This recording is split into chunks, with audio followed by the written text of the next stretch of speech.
Humor, defined by Webster Dictionary as something that is or is designed to be comical or amusing. Society identifies a standard for humor and what good taste in it really is. However, humor remains subjective for every individual, whether it displays underlying cruelty and crude implications or not. In the present young American generation, racism is not traditionally seen in outward, aggressive, verbal, and physical attacks against minority people. Although those do happen frequently, the young people in these halls at Bishop Dwenger High School, students all over the Americas, and young adults all over the internet demonstrate discrimination with subtlety that is easily missed when it is not being sought out. They use humor, memes, and jokes to relay an idea without feeling like a racist, separating themselves from such a condemning label. Nevertheless, this method of harm does not invalidate the negative effects of racism or cause any less wound to a person of color. We are here walking the halls of Bishop Dwenger as students, investigating the depth, severity, and frequency of racism at this private school against non-black people of color. Casually referred to as whitewashed and sheltered, Bishop Dwenger High School is home to a decent number of minority students who demonstrate participation in all facets of academic and extracurricular life here. An interview with the principal, Jason Schiffley, shows the administration's point of view on the very real crisis here. Well, when they are reported, we all jump in, all the administrators jump in, and I like to think that we take care of it right away, as best as we can. Mr. Schwarzkopf typically is the first one that gets notified that there may be some racism, maybe a comment that was written on the stall door, perhaps somebody heard things in the hallway. We take care of that as quickly as we can, as efficiently as we can. Unfortunately, we may not be able to satisfy everybody. And of course, we want to satisfy the victim, the person that has perceived that there's racism being said, being done against them. They're the ones that we want to take care of. And whether they like what we just did or not. Sometimes we handle things pastorally. So, we don't always jump in with capital punishment right away. It's more about understanding, okay? This is a Catholic school. It's a serious offense, don't get me wrong, but we also want to make sure that they understand that discipline is also part of learning. I mean, we look at the root word of discipline, right? It's about learning. That's what it says in the dictionary. So we want them to learn that what they just did was wrong, what they said was wrong. And many times, the kids don't even understand if they're writing something down, or if they're singing the lyrics aloud, they didn't realize that it was inappropriate or that it was racist. Now there could be an argument there that, okay, these kids are old enough, they should know better, but a lot of these kids that we have here at Dwenger are sheltered, okay? I really do believe that. A lot of them come from sheltered homes. Parents keep a lot of things away from them, but yet they're still exposed to these kinds of things, and their minds aren't quite, I don't think they understand exactly what they're saying or doing. Now you can tell there's some kids who just blatantly will say, yeah, and they admit, yeah, I said that, but they'll say that they're not racist, okay? They just thought that they were trying to be cool, whatever that means. And this may be your next question. Thankfully, we don't have a lot of these things brought to our attention, but yet on the flip side, maybe, paradoxically, there is a problem here. And I am aware that there's a problem here. So we do have a problem, and it's not just a white-black thing. We have, and I like to say, and I'm very happy to say, we have a growing Latino population, and there's racism, of course, towards them. Any minority, okay? But you can also have racism, the reverse racism as well. I think you've heard about that, reverse racism. So you have African-American students that just want to hang out with African-American students, and they don't want anything to do with the white students, and Latino, same thing. And so it does break my heart, although maybe it sounds insipid for me to say that, but when I walk into the cafeteria and I see all the African-American students sitting on one table, and then you don't see the intermingling of races in the cafeteria. Like you want to see, white kids and black kids, brown kids, whatever, I want them all to sit down because we're all God's children. And I really do believe that. And but even though there's that silent racism that's in our students and probably in our parents, some of our parents as well, you know, I think they do understand that what they feel and maybe, you know, what they think is wrong, so they don't say it. And I hope that they don't act out. But to say that there's no racism here, I think that would be an ignorant comment. I know there is. Okay. You know, I know kids like to tease a lot. You know, we're teenagers. I was a teenager once. I understand they like to tease each other and say things that they later regret, whether they mean it or not. Okay. Sometimes that silent racism comes out in a comment, comes out when you're singing a song, for example. But I know it's underreported. Yeah. And I think the kids just say, oh, that's just the way it is. But it doesn't have to be that way. You know, I don't think you should put up with it. I know when you leave here, you know, we're the counterculture, right? And I don't know, I talked about our families being sheltered. We shelter our kids here when they walk into Dwenger. I know that sometimes that can be a problem. That can be actually, it can work against us. But when they walk out, then I want our kids to be prepared in how to deal with it, okay? And sometimes just letting it go and just ignoring it is not the best thing. You have to deal with it. And when someone is being disrespectful towards you because of the color of your skin, I think you need to stand your ground. I really do. I believe that. And we shouldn't take it. And you need to report it and let us know about it. We're growing in our diversity. We're not where I would like to be. And I'm not saying just because we're more white that I'm not happy. That wouldn't be right for me to say. It's almost like saying, well, you know, I'm upset because you're white, okay, or because I'm white. You know, we are who we are. But I would like to see more people of diversity, more Latino families. And again, I'm happy. When I first came here in 2004, I think our Latino population was maybe 1 to 2% of the total population. I think we have grown, and maybe I think we're at either 8 or 9% Latino. But again, I'd love to see us grow with more diversity. And Asian students as well. Okay, I haven't mentioned them, but I'd love to see us, again, because the Catholic Church is worldwide. And, you know, we take in all different races. And that's really, we're not a true snapshot of what the Catholic Church is. When you walk into Dwenger, all you see are white, predominantly white faces.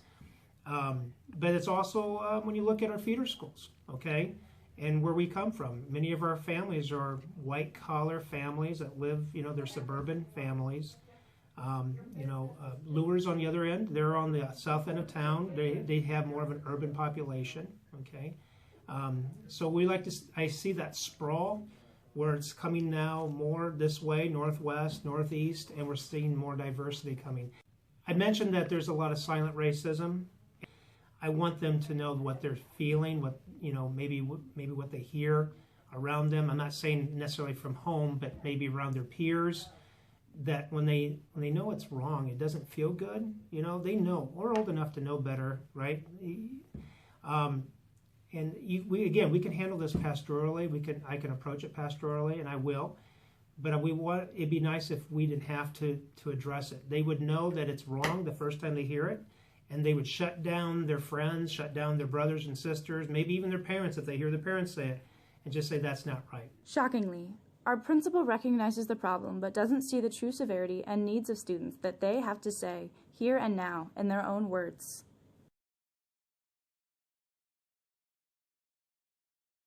So, my dad is Indian and immigrated to the United States in the late 90s. His family's Muslim, and he was Muslim for most of his life, except now he's converted to agnostic/atheist due to a lot of reasons, which include racism, and my mom's white, so I'm mixed race. My name is Auden Inkenbrook, and I'm a senior at Bishop Dwenger High School, and my mother is Filipino. She was the first of her generation to be able to move to the States as a very young child, and my dad is German. My dad comes from a family from Texas. They're all Mexican of indigenous descent, so they're all Native Americans. None of them are usually European descent, so they're all dark-skinned, like opposite of me. My mother, she's also half Native American, so I got diversity on both sides, but it's mostly the Mexican side I grew up in and exposed to. I'm part Ecuadorian, I guess. South American, that's where my parents are from, Ecuador. And so what my dad told me, I could tell from what he said to me in Vietnamese, was he tried to escape from the war from Vietnam, but he didn't succeed, and he was stuck in Indonesia for a few years, and then they finally sent him back to Vietnam. But then when he was sent back to Vietnam, before he got stuck in Indonesia, he filed like a paper to America asking if he could come over. And when he got back to Vietnam, there was a paper saying yes, he could come over. And that's when he met my mom. He asked my mom, do you want to come to America? And she said yes. And they came over around 1999, and I'm here. So I'm Filipino, and both of my parents used to live in the Philippines, and they both migrated here with their parents.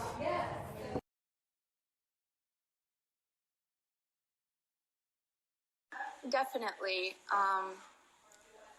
Usually kids don't really know that I'm half Indian, so I'll often hear them saying really horribly anti-Muslim comments. And I've gotten comments in the past, such like, you're a terrorist, once they find out I'm Indian, or Habib, by a certain student whose names rhymes with Tris Trusco. So, and that's not surprising, because his group and people like that often make homophobic and racist comments all the time. I do feel as though there have been plenty of times in high school where people would make demeaning jokes or say mean things, mostly from the students, not so much the administration, although I have had teachers mix me up with other students who may or may not even be part of my race just because we look alike or because we have similar attributes to each other. But as far as students, just a lot of mean, cruel jokes such as, because I'm Asian, you eat dogs, or open up your eyes, or the only reason that you're good in math is because you're Asian, and demeaning, stereotypical comments such as those. Sometimes when I'm around like the color yellow, some people think that I like blend in with it because I'm Asian. So Yes. I remember immediately right when I got to BD freshman year, this guy said to me that something about like Jackie Chan. I remember I was just crying, and I told my teacher, and like he addressed it, and like that made it better. But like I do hear sometimes that I hear a lot like dog jokes saying like, do you eat dog, or like Oriental jokes, and that just doesn't make me happy. Yeah, I feel that there has been some negativity towards my race, because at one point a teacher, I was just making silly jokes, and he's told my friend that it's okay, he's not even supposed to be in this country either way, and laughed about it. But me and my friend were just serious about it, and we thought it was not really cool to do that, make those kinds of jokes. Well, tuition's obviously expensive here, and I've gotten letters in the mail saying how much we owe and that we have to pay it off by a certain day, but we always do. We've been here for years. I'm the third out of 5, and there's gonna be more of us. But it's also more, they keep us and they do help us out here, but they tell us it's because they need us, and it's not that nice to hear that the only reason I'm still here is because I add to that diversity. And that's probably like one of my biggest ones, is just telling me that they want me here because I'm Hispanic. I hear a lot of Mexican jokes. I mean, I can take them, but after a while, the same ones over and over again, it gets kind of old. But that's pretty much the main issue I have.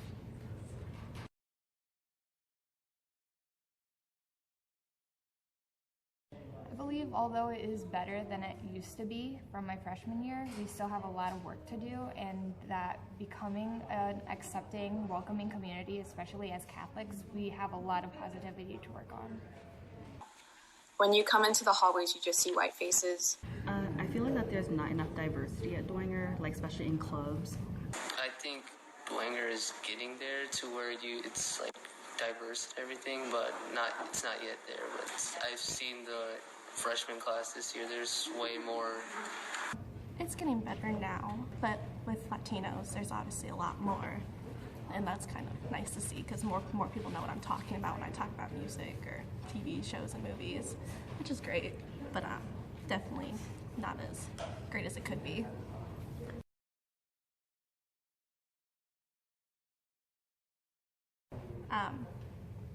Well, not all Latinos are Mexican. It's probably one of my biggest ones. The Mexican jokes do get old after a while, especially the same ones, non-original, the names.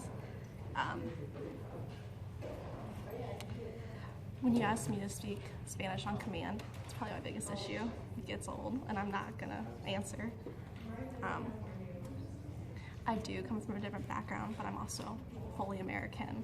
So, I mean, treating me like a minority is kind of weird after a while, especially when I grew up here in Indiana.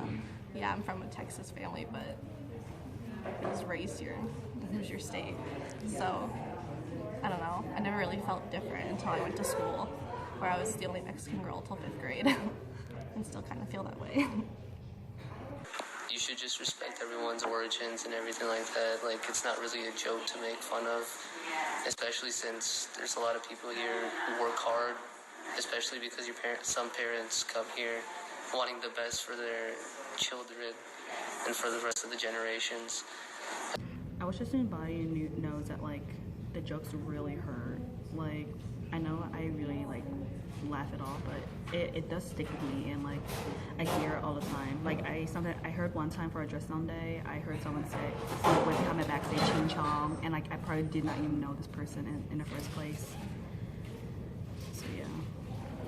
I wish that we as a community would learn that despite our differences and despite our flaws, we can overcome them, and we are all just teenagers and high schoolers trying to figure out our way in this life.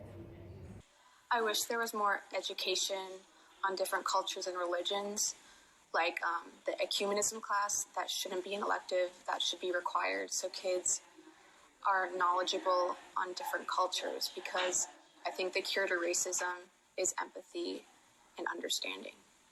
I wish they knew that sometimes the jokes can be offensive, so they should just watch what they say.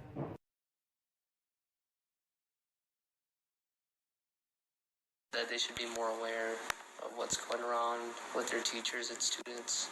I wish they would, like, actually address the issue, like, not, like, pretend that they didn't hear it. Like, I remember in one of my English classes, someone was talking about how they ate a dog, and, like, that teacher just, like, looked crazy. But the thing is, like, they don't understand is, in Vietnam, like, you need to do everything you can to survive. Like, in a way, in equivalent to America, it's like eating, like, chicken here all the time. Like, it's still an animal, and, like, to live, like, you're willing to do anything to live. I wish the administration would recognize that we have a problem and not ignore it. They ignore a lot of problems in this school, and I think this is one that should be recognized. I know that you can't facilitate everything, and controlling what your students say and do is very hard, especially in a high school atmosphere, but being able to step in when there are demeaning comments or maybe jokes that aren't really that funny and are actually hurtful to others, just by saying a word or telling them to cut it out actually does help a lot. I wish that they should, like, pay attention to more of what other people say, like the jokes, because it can be offensive sometimes. The administration is mostly white, which they don't really understand what it is to grow up in a different background, and, like, values are different. But I mean, they just don't understand struggles and, like, things that we have, cultural things that we do, traditions, languages that we speak. They just telling us that we're here because we add your diversity is probably the worst thing I've ever heard. I don't feel valued almost. I don't feel like a person. I just feel like I'm here to let people know that we do have more than white people at this school. That's probably. Students here face jokes and comments every day from peers, faculty, and staff. This was just a few stories that we were told throughout the course of our investigation, and the problem has transformed into a much more heartbreaking situation, knowing that many students have left Dwenger in the last 10 years due to unrelenting bullying due to racism. And here's an interview with a teacher of color who was also a student here at Bishop Dwenger. Hopefully here we will see an unbiased view from both sides of the line.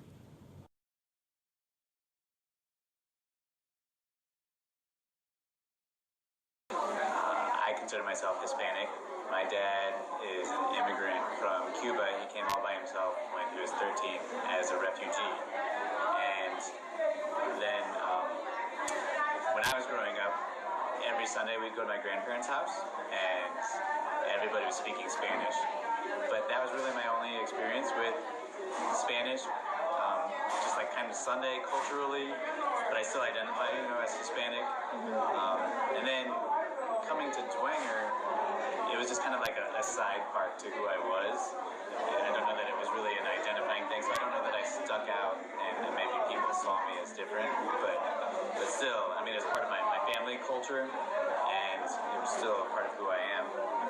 And as a present faculty member, I don't know that I've ever experienced any kind of difference for being Hispanic. I know for sure my dad told me as a kid, one time I came home with a bad grade, and maybe from his perspective, he felt like he had to try even harder because people would just automatically assume because of his last name that he was stupid. And maybe that was his experience.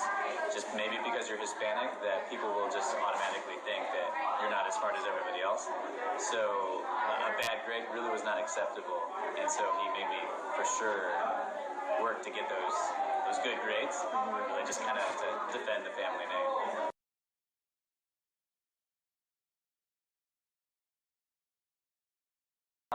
In regards to the faculty, I don't know that I have seen that so much, but definitely in regards to the student population I have, because I was on a council with the diocese. It was maybe 5 to 10 years ago, but our superintendent at the time recognized that we had a huge Hispanic population in the diocese, and most of those families were Catholic, but they weren't coming to the Catholic schools. And so people like me and Mrs. Becker, and even our current soccer coach, Carlos Cruz, and I know Mrs. Albertson was at Lures at the time, but we were all on this panel to try to find ways of how we could, get these families to feel comfortable coming to Catholic schools and figure out what the issues were.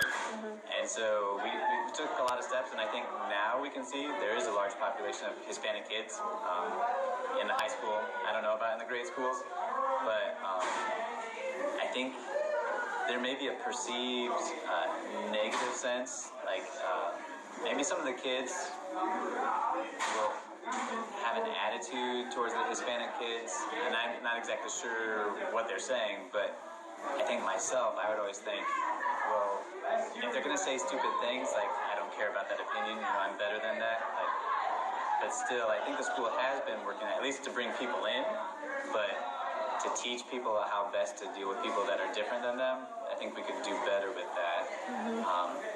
Even in, with African Americans in our school, when I went to school here, we had African Americans too, but it was kind of like a side thing, like we're expecting them to fit in with us rather than really kind of appreciate where they're coming from and what it's like to be, in their families.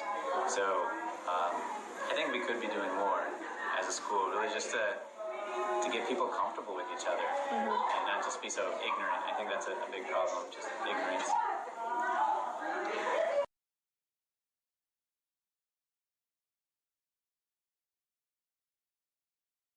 I think as a Catholic school, they're definitely open to it, but I don't know how much they're pursuing it. So I think,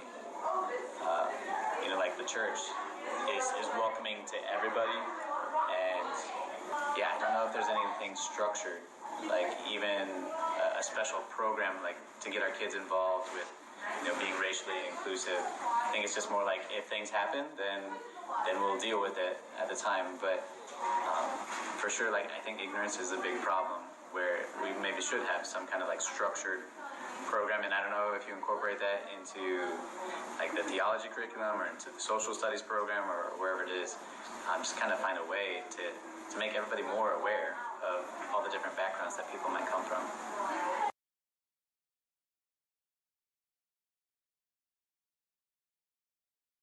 Both sides of the issue. I think maybe people that do come from different backgrounds, I kind of wish they knew something that really just comes from age and experience, but be comfortable with who you are and not care so much about what other people think about you.